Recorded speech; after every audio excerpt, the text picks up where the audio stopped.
আমাদের সমাজে আমরা দেখি যার যতটুকু পাওয়ার আছে সে সেখানে তার পাওয়ারটা খাটায়, পাওয়ার খাটাইয়া সে অন্যায় করে, অবিচার করে, জুলুম করে। যে যতটুকু পারে, যাকে আল্লাহ যদ্দুর পাওয়ার দিছে সে তদ্দুর জুলুম করে। কেউ বড় জালেম কারণ সে বড় পাওয়ার হোল্ড করতেছে, কেউ ছোট জালেম কারণ সে ছোট পাওয়ার হোল্ড করতেছে। দুনিয়াতে যদি কেউ কারোর প্রতি জুলুম করে, এর বিচার আল্লাহ তাআলা আখিরাতে তো করবেনই। আয-যুলমু যুলুমাতুন ইয়াওমাল কিয়ামা, কিয়ামতের দিন দুনিয়ার এক একটা জুলুম বহুমুখী অন্ধকার হয়ে মানুষের কাছে হাজির হবে। কোনো আলো সে দেখতে পাবে না, বিপদ তার সামনে আসবে। আর আল্লাহ লানাতুল্লাহি আলা যালিমিন তো আছেই। এত কিছুর পরেও মানুষের প্রতি যদি আপনি অবিচার করেন, জুলুম করেন, দুনিয়াতে আল্লাহ নগদ শাস্তি দেন। একটা কথা আমি প্রায় সময় বলি, পৃথিবীর ইতিহাসে যত বড় জালিম ছিল, আপনি সেটা কাবিল থেকে শুরু করেন। হাবিলের প্রতি কাবিল যে জুলুম করেছে, নিজের ভাইকে হত্যা করেছে, সেই জুলুমের কারণে তার পরিণতি, তার লাঞ্ছনা, তার অপমান, তার শাস্তি, দুনিয়াতে বেইজ্জতি আল্লাহ করেছেন না করেন নাই? প্রকাশ করে দিয়েছেন। ফিরআউন বনি ইসরাইলের প্রতি জুলুম করেছে, দীর্ঘদিন জুলুম করেছে, নিজেকে রব দাবি করেছে। আল্লাহ রাব্বুল আলামিন কিছুদিন ছাড় দিয়েছেন। আল্লাহ বলেছেন ওয়া উমলি লাহুম ইন্না কাইদি মাতিন, আমি ছাড় দেই, ঢিল দেই, বড়শিতে মাছ ধরার মতো। যদি বেঁধে যায় মাছ তো ছেড়ে দেয় সুতা, মাছ লাফাইতে থাকে, মনে করে আমাকে তো ছাড়াই দেওয়া আছে, কেউ তো টানতেছে না। আল্লাহ সবসময় টানেন না। ইন্না কাইদি মাতিন, যখন টান দেন সেটা অনেক শক্ত টান হয়, ছুটার কোনো সুযোগ থাকে না। অসংখ্য জালিমকে আল্লাহ পাকড়াও করে আমাদের চোখে আঙ্গুল দিয়ে দেখায় দেন, কিন্তু আমরা তারপরে বুঝি না। ফিরআউনকে আল্লাহ তাআলা পাকড়াও করেছেন না করেন নাই? এরপরে আপনি দেখেন জুলুম, অবিচার যখন আবু জাহাল, আবু লাহাবরা করেছে, আল্লাহ তাআলা ছাড় দিয়ে রেখেছেন। বহুদিন করেছে, খেলেছে দুনিয়াতে, আল্লাহ তাআলা পাকড়াও করেছেন। কাউকে একটু পরে ধরেন, কাউকে একটু আগে দেন। ইমানদারদের ইমানের পরীক্ষা করেন, কিন্তু চূড়ান্ত পরিণতিতে জালেম জুলুম করে হাসতে হাসতে দুনিয়া থেকে চলে যাবে, কোনো বিচার হবে না। একজন জালিমের ক্ষেত্রে এটা কোনোদিন সম্ভব হয় নাই, হবে না, হয় নাই এবং হবে না।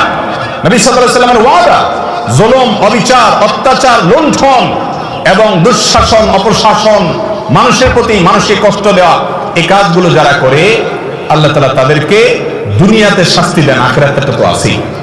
আপনি অবিচার করছেন, আপনি কষ্ট দিচ্ছেন, অন্যায় আচরণ করছেন, গায়ের জোর দেখাচ্ছেন, বন্ধু কয়েকজন মিলে গেছে, শরীরে ভাব চলে আসছে।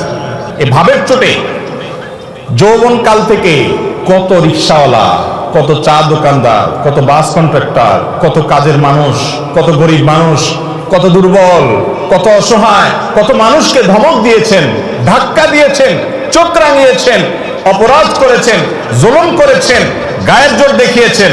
সবগুলো হিস্ট্রি যদি একত্র করা হয় তো দেখবেন আমল নামার ভিতরে হাজার হাজার জুলুম ভরে আছে। ঠিক না বেঠিক? জটিল একটা বিষয়, জটিল একটা বিষয়। ভাইরে, ইমানদারকে আল্লাহ রাব্বুল আলামিন বান্দার হকের ব্যাপারে অনেক সাবধান হতে বলেছেন, অনেক সাবধান, অনেক সাবধান। আপনি আল্লাহর 10টা হুকুমের নাফরমানি করেছেন, মাপ চেয়ে ক্ষমা পাবেন আশা করা যায়। একজন অসহায় মানুষের প্রতি জুলুম করেছেন, ধাক্কা দিয়েছেন, এটা মাপ পাবেন কিনা কিয়ামতের ময়দানে এই আশা খুবই ক্ষীণ। কারণ এটা আল্লাহর আদালতে আল্লাহ নিজে বিচার করবেন না, এটা চলে যাবে বান্দার কাছে। বান্দার কাছে আল্লাহ পাঠিয়ে দিবেন, সে কি বলে দেখো। আর সেদিন এমন একটা ব্যাপার হবে, একজন সাধারণ রিকশাওয়ালাকে অযথা একটা ধাক্কা দিচ্ছেন, 5টা টাকা গায়ের জোরে কম দিচ্ছেন তর্কাতর্কি করার কারণে, ধমক দিয়ে একটা মানুষকে অবিচার করেছেন। সেদিন কিন্তু ওই রিকশাওয়ালাকে যদি বলেন মামু বুঝি নাই, তখন অহংকারের চোটে করে ফেলছি, আজকে মাফ করে দাও, পাও ধরলেও কিন্তু মামু সেদিন মাফ করবে না।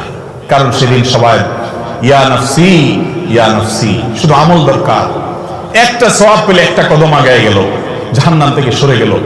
ইয়াউমা ইয়াফিরুল মারউ মিন আখিহি ওয়া উম্মিহি ওয়া আবিহি, সেদিন বাপ থেকে, ভাই থেকে, স্ত্রী থেকে, একে অন্য থেকে পলায়ন করবে, সবাই ইয়া নফসি, ইয়া নফসি করবে, কেউ কাউকে ছাড়বে না। এই জন্য জুলুমের সমস্ত মামলা দুনিয়াতে সেটাকে ভ্যানিশ করে, ফিনিশ করে, নিষ্পত্তি করে তারপরে যেতে হবে ইনশাআল্লাহ। কারোর প্রতি জুলুম করবো না তো ইনশাআল্লাহ। যদি কখনো হয়ে যায়, মাপ চাওয়া শিখতে হবে। ইমানদারের একটা বড় গুণ হলো মাপ চাওয়া, বারবার মাপ চাইতে হবে। রিপিটেডলি মাপ চাইতে হবে। রাস্তায় একজন লোকের সাথে বেয়াদবি করে ফেলেছেন, দোকানদার সাথে বেয়াদবি করেছেন, পরে আপনার ইমানি চেতনা জাগ্রত হয়েছে, কাজটা তো ভালো করি নাই, আমি তো মানুষটার প্রতি অবিচার করেছি। একা একা যান, যা মাপ চাই আসেন। বন্ধুদের সামনে যদি তার সাথে বেয়াদবি করেন, বন্ধুদের সামনে মাপ চাইবেন এবং নিজেকে ছোট করবেন, নিচের দিকে তাকিয়ে থাকবেন। একজন সাহাবী আরেক সাহাবীকে একটা কথা বলে ফেলেছেন, রাসূল আকরাম সাল্লাল্লাহু আলাইহি ওয়াসাল্লাম শুনে কষ্ট পেয়েছেন এবং শাসন করেছেন যে তুমি এই কথা কেন বললে, তার কষ্ট হয় এরকম কথা বুঝে উঠতে পারেন নাই, তিনি বলে ফেলেছেন। সাথে সাথে তার ভাইয়ের কাছে তিনি মাপ চেয়েছেন। এমন মাপ চাওয়া যে মাপ না দিয়ে উপায় নেই, এ হলো মুসলমান। তাহলে কারোর প্রতি জুলুম করবো না তো ইনশাআল্লাহ, এগুলোর জন্য তওবা করবো তো ইনশাআল্লাহ। মনে রাখবো, একটি আচরণ খারাপ হবে আল্লাহর কাছে পাকড়াও হবে।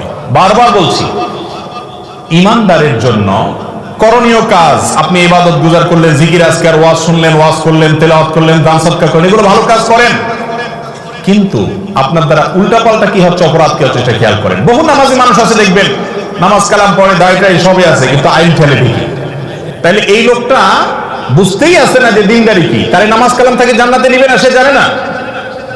সে জানে না বান্দার হক আল্লাহর হকের চাইতে অনেক ক্রিটিক্যাল, অনেক রিস্কি, এটার জন্য পার পাওয়া খুব কঠিন। এই আইল ঠেলার কারণে তার নামাজে তাকে জান্নাতে নিতে পারবে না, কুলাবে না। এই জন্য আল্লাহর হকের পাশাপাশি বান্দার হকের উপরে সচেতন হওয়া, কোনো মানুষকে জুলুম না করা।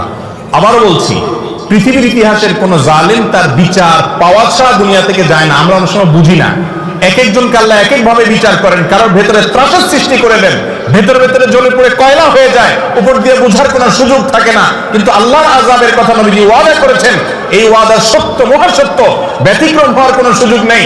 জালেমের বিচার আল্লাহ করেন, করে থাকেন, কিয়ামত পর্যন্ত করবেন। এই জন্য জুলুম থেকে নিজেদেরকে বাঁচিয়ে রাখবো ইনশাআল্লাহ। কারোর হক নষ্ট করব